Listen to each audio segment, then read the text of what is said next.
ओम ओम ओम। यह भगवत गीता 7वें अध्याय का 20वां श्लोक है। कामस्ते हतः ज्ञानः प्रपद्यन्ते अन्य देवता तम तम नियमम् आस्थाय प्रकृत्या नियता स्वयाः। उन भोगों की कामना द्वारा जिनका ज्ञान हरा जा चुका है, वे लोग अपने स्वभाव से प्रेरित होकर उस नियम को धारण करके अन्य देवताओं को भजते हैं अर्थात पूजते हैं। मनुष्य मात्र में एक अद्भुत विवेक है। ऐसा कोई मनुष्य नहीं जिसके पास विवेक न हो, लेकिन कामना विवेक को ढक देती और फिर आदमी विवेकहीन होकर अपनी कामना पूर्ति के लिए ऐसी ऐसी जगह पर नाक रगड़ता है, ऐसी ऐसी विचित्र विचित्र आकांक्षाओं के कारण ऐसे ऐसे विचित्र विचित्र कर्मों में उतरता है।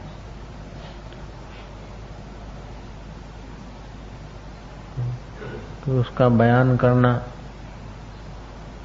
मुश्किल सा हो जाता है। ईश्वर ने मनुष्य को विवेक दिया है। ऐसा कोई मनुष्य नहीं कि अपने ईश्वर के दिए हुए प्रखर विवेक से परमात्मा प्राप्ति न कर ले। मनुष्य जन्म परमात्मा प्राप्ति के लिए है, उसलिए उसे ऐसा प्रखर विवेक भी मिला है। इन कामनाओं के कारण वह प्रखर विवेक खर की तरह हो जाता है, मजदूरी करवाता रहता है। ईश्वर प्राप्ति कठिन नहीं है। ईश्वर तो सदा प्राप्त है, सुख तो सदा प्राप्त है, लेकिन कामनाओं ने उस सुख को, उस परमात्मा को ढक दिया। हम समझते ईश्वर कोई सुख कहीं और चीज और जगह पर है। तो भोगों की कामना द्वारा जिनका ज्ञान हरा जा चुका है, ऐसे जो मंदभागी लोग हैं, वे अपने स्वभाव से प्रेरित होकर वासनाओं के कारण उनमें जैसी जैसी वासनाएं होती वैसी स्वभाव हो जाता है, और अपने अपने स्वभाव के कारण वे उन कृत्यों में, उन देवताओं में, उन पदार्थों में लंपट हो जाते हैं। बड़े में बड़ी बाधा है कि हम ईश्वर के रास्ते नहीं चल सकते, हमारा दम नहीं। क्योंकि कामना ऐसा विवेक हर लेती है कि ईश्वर के रास्ते चलने के लिए जो मनुष्य तन मिला है, ईश्वर प्राप्ति के लिए जो सहयोग मिला है, मनुष्य तन मिला, बुद्धि मिली, विवेक मिला, शास्त्र मिले, श्रद्धा मिली, महापुरुष मिले, ये सब का सब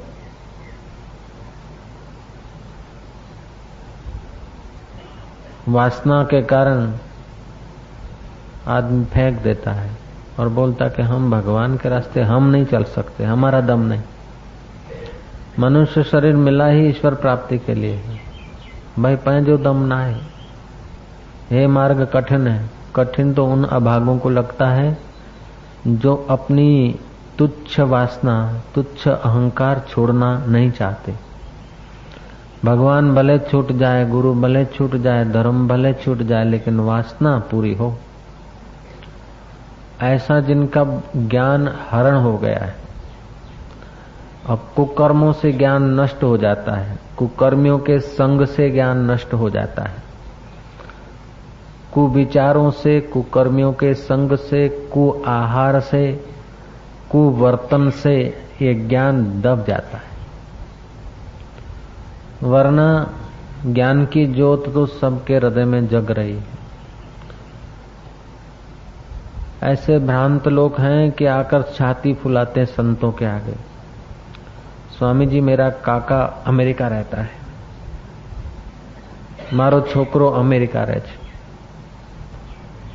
हम पी लेते हैं पॉइजन का घूंटड़ा, अच्छा कि बहुत सारा। उन बेचारों को पता नहीं कि अमेरिका तुम्हारा काका रहता है या पुत्र रहता है या पौत्र रहता है या पूछड़ा रहता है, ये कोई बड़ी बात नहीं, ये गर्व करने की चीज नहीं। भोगियों के देश में रहता है, गौ का मांस खाने वाले व्यक्तियों के वातावरण में तुम्हारा हिंदू पुत्र परिवार जो भी है वो भी ऐसा करने लगते हैं। प्राय कोई कोई बचा हो उसे धन्यवाद। तो वासना वाले व्यक्तियों के बीच जीकर जिनका ज्ञान हर गया है और जिनकी अकल, होशियारी, बुद्धिमत्ता सब भोग भोगने में ही नाश हो जाता है, शरीर को ऐश कराने में जिनकी अकल, होशियारी खत्म हो जाती, पूरा जिंदगी खत्म हो जाती, ऐसे लोगों के बीच तुम्हारा कोई काका या तुम्हारा कोई पुत्र, तुम्हारा परिवार का कोई व्यक्ति होता है तो तुम छाती फुलाते हो कि हमारो भाई त्या रहे छे अमेरिका। ये छाती फुलाने का नहीं, ये तो गर्दन झुकाने का है।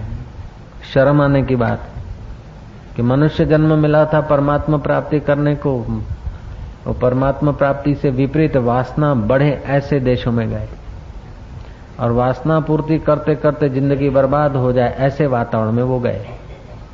इससे तो शर्म से हमारा सिर झुक जाना चाहिए, लेकिन हम लोग सिर ऊंचा उठा के, क्योंकि भोगियों के देश में रहते हैं, भोगी वातावरण में रहते हैं, तो सिर उठा के बोलते हैं हम अमेरिका जाके आए, हमारा भाई अमेरिका रहता है, हमारा काका अमेरिका रहता है। अरे भैया, तू ये याद कर कि अमेरिका के प्रेसिडेंट को और कनाडा के प्रेसिडेंट को और रूस के प्रेसिडेंट को और दुनिया के सब प्रेसिडेंटों को जो सत्ता दे रहा है वो परमात्मा तुम्हारे हृदय में रहता है, उसका दावा क्यों नहीं करता है? ऐसा कर के अमेरिका को नचाने वाले, अमेरिका के प्रेसिडेंटों को नचाने वाले जो मेरे परमात्मा वो मेरे दिल में रहते हैं। अनंत ब्रह्मांडों का स्वामी मेरा परमात्मा मेरे हृदय में रहता है। ये बात कोई नहीं बोलता। जो आके बोलते हैं कि मेरा भाई रूस गया, मेरा पूछड़ा अमेरिका में है, संत पी लेते हैं जहर का घुंटड़ा। चलो मूर्खों के बारात में जीने वाले लोगों के साथ जीते, चलो भाई ठीक है, बहुत सारू, वाह वाह भाई, वाह भाई वाह। लेकिन ये तो शर्म की बात, ये गौरव लेने की बात नहीं है। गौरव लेने की तो ये बात है कि हमारा मनुष्य जन्म हुआ है, भगवान ने हमें विवेक दिया है, संतों का संग दिया है स्वामी जी, हमको जैसे तैसे नहीं है।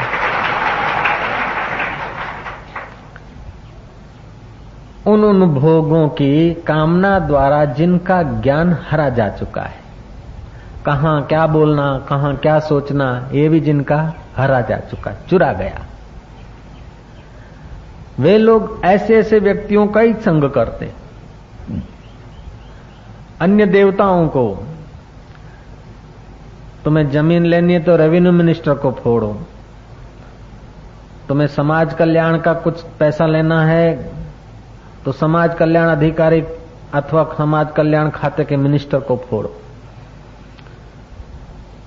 तुम्हें अपने गांव में रोड या सड़क बनानी है तो बांधकाम खाते वाले को गिड़गिड़ाओ, तुम्हें जो जो विषय चाहिए वो तुम उनके आगे नाक रगड़ते। लेकिन सब जिसके अंतर्गत है उसको पहचानने का ज्ञान नहीं है, उसलिए उस खाते के आगे गिड़गिड़ाते हो। देवता भी एक एक विभाग के होते हैं, सब चीजें देवता नहीं दे सकते। आत्मज्ञान, आत्म शांति देवता नहीं दे सकते, जन्म मरण से पार देवता नहीं कर सकते। फिर भी लोग जो जन्म मरण से पार कर दे, जो आत्मज्ञान कर दे और जिसके अधीन सब खाते हैं, उस परमात्मा को छोड़कर अन्य देवताओं को और देवियों को और न जाने किस किस को पूजते रहते हैं। क्यों पूजते रहते हैं? कि हृदयस्थ देव को छोड़कर अन्य देव उन्होंने कल्प लिए हैं, क्योंकि उस विभाग के उस इच्छा पूरी करने वाले देवों की गड़गड़ाहट करते हैं। कोई देवों की ऐसी पूजा होती है जिनको आगे नारियल वधेरने को होता है, कईयों की ऐसी पूजा होती है जिनके आगे मुंह जूठा करके पूजा करनी होती है।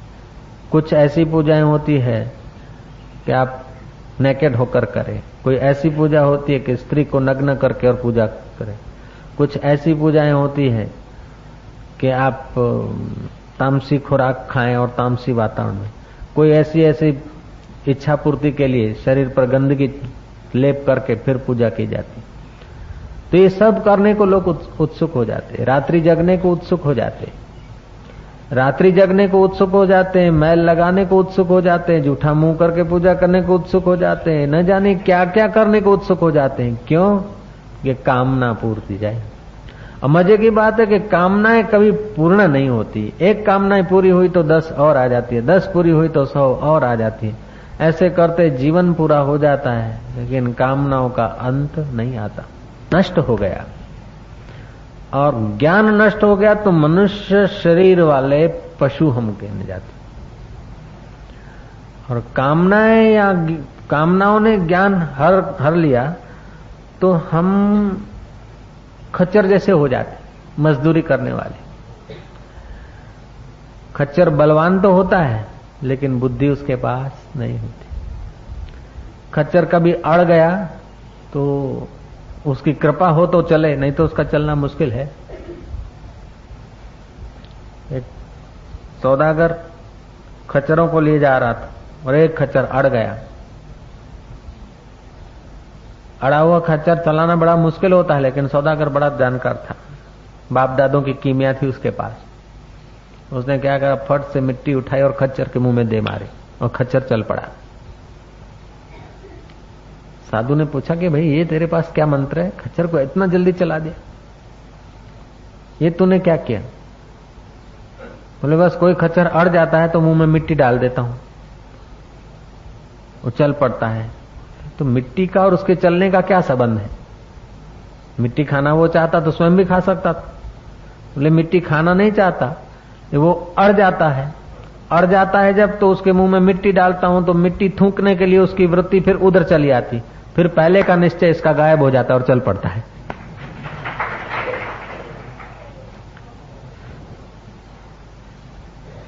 ऐसे ही संसार में हम खच्चरों की तरह बोझा उठाते रहते हैं। तो धर्म के ज्ञाताओं ने भी हमारे लिए कुछ मुंह में मिट्टी डालने का प्रयोग कर दिया। गए मंदिर में, प्रणाम किया, झुके, लगा ललाट पे मिट्टी विट्टी यूं हिलाया, तो पहले के जो चिंतन, पहले के जो संसार का बोझा, जो वासनाएं थी, शायद वो टूट पड़े और चित्त में कोई धारा आ जाए ज्ञान की। संत के पास गए, मंदिर में गए, घंटनाद किया, तो चित्त में जो पहले की पकड़ थी, पहले की वासना थी, घंटनाद करते हुए वासना टूटे और कोई वातावरण का फायदा मिल जाए। ये सब खच्चर के मुंह में मिट्टी डालकर चलाने के तरकीबें हैं। मंदिर में घंट बजाने से कोई ईश्वर को जागृति करना ऐसी बात नहीं है। हमारे मस्तक में चली हुई वासनाएं, पड़ी हुई पकड़े अगर हट जाए तो शायद उस वातावरण का लाभ मिल जाए। महापुरुष को दंडवत करते, उससे कोई महापुरुष बड़े थोड़े होते हैं, लेकिन ये खच्चर के मुंह में मिट्टी डालने की तरकीब है। अज्ञानेन आवृत्तम ज्ञानम तेन मोहन्ति जंतवाः। अज्ञान से जिनका ज्ञान आवृत हो गया वे मोहित हो जाते हैं। ज्ञान एक है, कामना एक है, लेकिन उसके उपभोग अनेक है और आदमी अनेक में खंडित हो जाता है। ऐसा नहीं कि कामना कोई एक होती है, काम एक है। कामना, काम वासना, विकार को काम नहीं कहते हैं, कामना, उसमें काम विकार भी आ गया। शुरू तो एक से होती है, कामना हुई कि हाँ गुलाब, गुलाब देखा क्या मिल जाए, मिल गया। फिर देखने की इच्छा हुई, देखा। सूंघने की इच्छा हुई, सूंघा। स्पर्श करने की इच्छा हुई, किया। स्वाद लेने की इच्छा हुई, माला बनाकर पहनने की इच्छा हुई, और जल्दी न मुरझाए, बना रहे, ये इच्छा भी आ गई। शुरुआत में तो केवल गुलाब की इच्छा थी, लेकिन मिली तो इच्छाओं ने अपना। तो काम राक्षस है, कभी फूल का रूप लेकर आएगा, कभी पत्नी का रूप लेकर आएगा, कभी त्याग का रूप लेकर आएगा, कभी भोग का रूप लेकर आएगा, कभी कुछ रूप लेकर आएगा। ये अघाता नहीं है, अघासुर है। तो कामनाओं के पेट में, अघासुर के पेट में जब कृष्ण गए तो अघासुर शांत हो गया।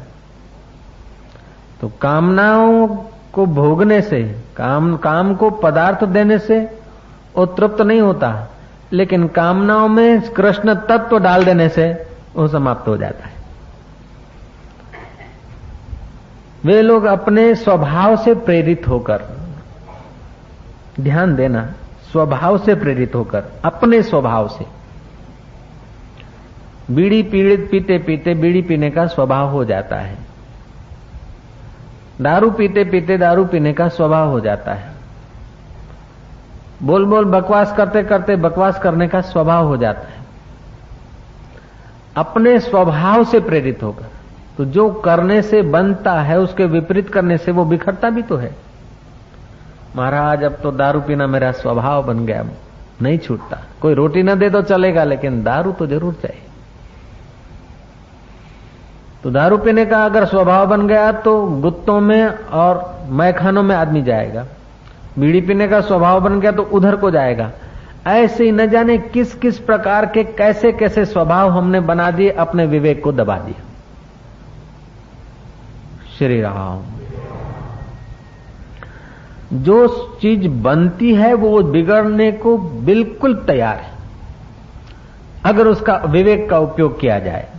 दारू पीने की आदत बन गई तो वो बिगड़ सकती है। रोटी खाने की, पानी पीने की, नींद करने की आदत बनी है तो कभी कभी व्रत रखकर ये नैसर्गिक आदतों के ऊपर भी मनुष्य कंट्रोल करने लगता है। रोज 12 बजे भोजन चाहिए, एक दिन 12 बजे न खाओ, भूख लगेगी उस समय, दूसरे दिन न खाओ, भूख लगेगी, तीसरे दिन न खाओ, भूख लगेगी, चौथे दिन भूख लगी लेकिन अब मरने लगेगी, 5वें दिन कम लगेगी, 6ठे दिन और कम लगेगी, 7वें दिन और कम लगेगी, भूख मर जाएगी। जब जो शरीर को जीने के लिए अत्यंत आवश्यक है, ऐसे अन्न जल का स्वभाव भी आदमी बदलना चाहे तो बदल सकता है, टाइम बदलना चाहे तो बदल सकता है। तो ये कुस्वभाव या भोग का स्वभाव भी मजे की बात है, जो काम विकार में उतरते। तो रात्रि को जिस टाइम में बार बार काम विकार करते हैं, ठीक उसी टाइम में विकार का भाव पैदा होता है। ऐसे ही भगवान का स्मरण करने की आदत डाल दो तो फिर आपको भगवान का स्मरण नहीं करना पड़ेगा, भगवान का स्मरण आपका स्वभाव बन जाएगा। कामनाएं इतनी तुच्छ है, वो अपना स्वभाव डाल सकती है, तो हरिचिंतन का स्वभाव पड़ जाए तो आदमी हरिमय हो जाता है। छोटी छोटी कामनाओं के लिए छोटे छोटे देवों को रिझाना पड़ता है, और वो एक एक खाते के, एक एक खंड के अधिष्ठाता है और वो देते हैं। वो जो भी देंगे, ईश्वर के सिवाय कोई भी देवता कुछ भी तुम्हें हमें देगा, वो शाश्वत नहीं होगा, वो जन्म मरण से हमें मुक्त नहीं कर सकेगा। और जो शाश्वत नहीं और जन्म मरण से मुक्त नहीं कर सकता, वो दिन नगण्य है, उसकी कोई गिनती नहीं लंबी चौड़ी। इतना शास्त्रों में, सत्संग में सुना जाने के बाद भी आदमी को जब कामना आती है ना, तो उसकी समझ बमझ सब दब जाती। आदमी बैठा है विवेक में, शांति में, आनंद में, किसी व्यक्ति को या किसी वस्तु को देखा, उस व्यक्ति को या वस्तु को पाने की इच्छा हुई, देखोगे तो उस शांति की धारा, वो ज्ञान की धारा, वो परमात्मामय की धारा आपकी नीचे गिरने लगी। आदमी नीचे चला आ रहा है, नीचे चलते चलते चलते चलते पशु जिन केंद्रों में जीता है, उन केंद्रों में आदमी जीने लग जाता है। शंकराचार्य ने कहा, धर्म से हीन वो आदमी पशु के समान है, धर्मेण हीना पशु भी समान है। तो धर्म हमें, हमारा उद्देश्य क्या है, प्राणी मात्र का उद्देश्य क्या है कि सुख, लेकिन मनुष्य को भगवान ने विवेक दिया और प्रखर विवेक द्वारा वो ऐसे सुख को प्राप्त कर सकता है कि जिसको खोने की कोई संभावना नहीं। यन लब्ध्वा न चापरम लाभम मन्यते न अधिकम ततः यस्मिन स्थितो न दुखे न गुरुणापि विचारे। जिसको प्राप्त करके उससे बड़ा कोई लाभ नहीं, और जिसमें स्थिर होने के बाद बड़े भारी दुख से भी आदमी चलित नहीं होता, वो ऐसा परम पद है, परम ज्ञान है। कि जब कामना आ गई, आंख ने खींचा रूप देखने को, अथवा कान को शब्द सुनने की इच्छा हुई, जीवा से कोई रस लेने की इच्छा हुई, जो इच्छा हुई त्यों हम स्वर्गीय आनंद से, स्वाभाविक आनंद से नीचे आ जाते। चाह चमारी चुहरी अति नीचन की नीच, तू तो पूरन ब्रह्म था जो चाह न होती बीच। तो जरा सा चाय पीने से क्या जाता है, जरा बीड़ी पीने से क्या जाता है, जरा उससे बात करने में क्या गया, जरा फूल देखने में क्या गया। तुम बाहर का फूल देखोगे, फिर बाहर इतने इतने बाहर आओगे कि भीतर का ज्ञान दब जाए। श्री राम। ये तो मेरा दोस्त है। मरने वालों की फ्रेंडशिप बना बना कर तुम मरने की यात्रा करना चाहते हो कि अमर आत्मा की मित्रता बनाकर तुम अमर पद को पहुंचना चाहते हो। ये विवेक होना चाहिए तुम्हारे पास।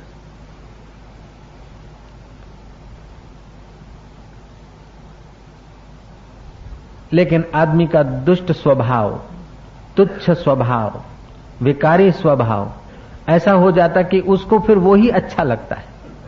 ईश्वर छूट जाए तो कोई हरकत नहीं, धर्म छूट जाए तो कोई हरकत नहीं, पवित्र स्थान छूट जाए तो कोई हरकत नहीं, गुरु छूट जाए तो कोई हरकत नहीं, अरे संसार छूट जाए तो हरकत नहीं। लेकिन कामना के अंधे चश्मे पहरे व्यक्ति को जो कामना तृप्ति में ऐसा अंधा पा जाता है कि पूरा कुटुंब, परिवार, धर्म है वो छोड़कर भी कामनाओं के गुलाम हो जाते हैं।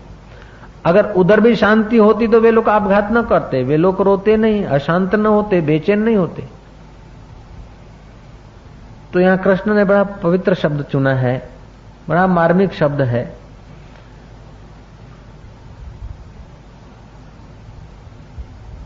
प्रकृत्या नियत्या स्वयाहा, स्वया मन अपनी प्रकृति से, मेरी प्रकृति से नहीं, स्व की प्रकृति से, स्व की आदत से, अपनी आदत से वे ऐसे हो गए, अपने स्वभाव से प्रेरित होकर उस नियम को धारण करके अन्य अन्य देवताओं को भजते हैं, उनको पूजते हैं। सब देवों का अधिष्ठान स्वरूप जो मैं आत्मा हृदय में हूं, उधर को उनकी नजर ही नहीं जाती, ख्याल ही नहीं जाता। मोहम्मद ने बड़ा अद्भुत काम किया। काबा में 365 देवताओं की मूर्तियां थी, मोहम्मद ने तुड़वा दी।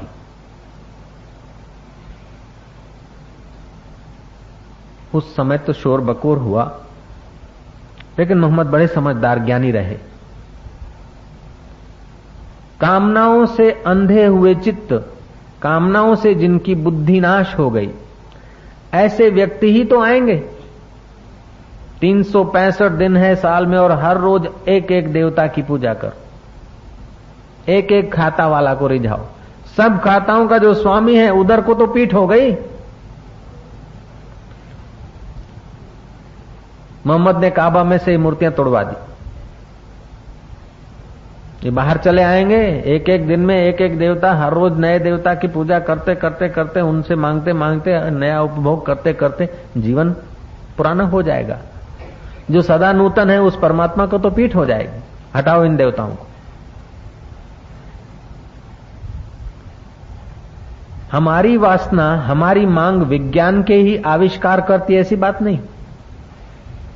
हमारी वासना है विज्ञान कोई भौतिक जगत में आविष्कार करती है या भौतिक साधन बनाती है, ऐसी बात नहीं। हमारी वासना देवता भी बना लेती, जैसी वासना ऐसे देवताओं की कल्पना भी की जाती। जिनको बकरे का भोग खाना है वो कोई कृष्ण की मनोती नहीं मानेंगे। वो तो जो देवता बलि लेता हो उसके आगे बकरा काट के हे काली मां और अपना लगाएंगे। कारी देवी, सेंधी देवी, ऐसे ऐसी देवियों की मनोती मानेंगे। एक भक्त था, मेरे को फोटो दिखाया, बोले हमारे कुल देवी है, मम्मई देवी है। ठीक है। मैंने उसको कथा सुनाया कि मम्मई देवी का किसी ने आराधन किया, पूजन करते करते करते वो भूखा मरी करते करते उपवास करते करते जो कुछ नियम किसी ने बताया ऐसा करने लगा। कुछ प्राण चल गए, चढ़ गए, मन खुश्क हो गया और देवी दिखी। तो देवी को बोलता कि माँ तू दया कर, मुझे जरा खेत में जाने के लिए तकलीफ होती है, घोड़ा मिल जाए। मम्मा देवी ने जोर से मारी थप्पड़ के, नालायक, घोड़ा देने की अगर मुझ में सामर्थ्य होती तो मैं खुद ऊंट पे क्यों कूदा कूद करती।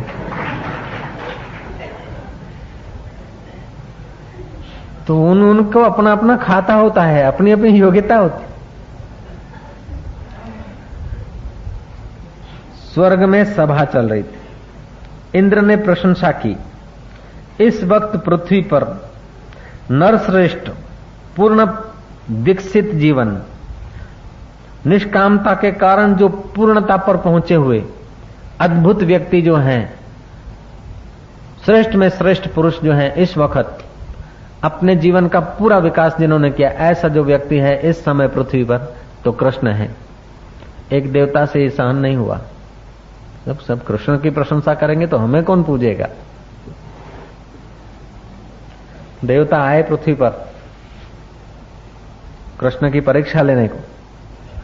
कृष्ण जहां से गुजर रहे थे वहां देवता मरे हुए कुत्ते का रूप लेकर पड़ गए। गंध आ रही है, मुंह फटा है, मक्खियां बुनबुना रही, जैसे मृतक कुत्ता होता है, मुंह फट जाता है। कृष्ण गुजरे, अरे क्या सुंदर चौकट है, दांत तो हीरे जैसे हैं, क्या बात है। देवता अपने रूप में प्रकट हो गए और पैर छुए के वहां जो भीतर से तृप्त है, भीतर से आनंदित है, उसको तो वहां सब जगह आनंद ही आनंद दिखता है।